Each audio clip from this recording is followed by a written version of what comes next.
we're going to illustrate the usage of branch instructions by going over our first program. Now this program is going to compute the sum of 12 integers. Now here's some assumptions about our program. First of all, where are our numbers located? Well, let's assume that they're located beginning at hex location 3100. That's where our first number to be added up is. And our program, let's assume, is stored starting at location hex 3000. Now here's an overall flow diagram that shows what this program needs to do.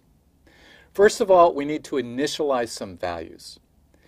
Let's assume that register 1 is going to hold the starting location of our numbers. So we need to load register 1 with the number hex 3100. Our sum is going to go into register 3, so we need to initialize that to 0.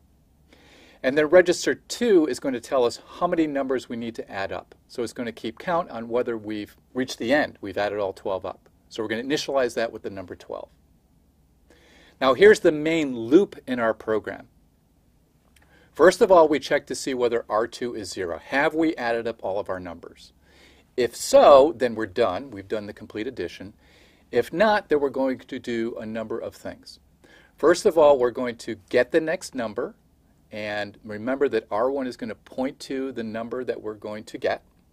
Now we're going to get that from that number from memory, and then we're going to put it into register 4.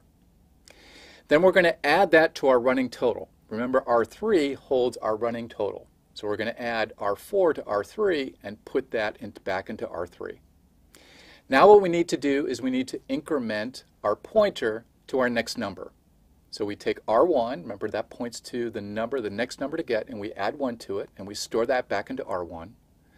And then we decrement our count of the number of numbers to add. Remember, R2 is initially 12. Now once we've added our first number, we're going to decrement that and say that we have 11 left. And we continue to do this loop until R2 reaches 0, which tells us that we've added up all of our numbers.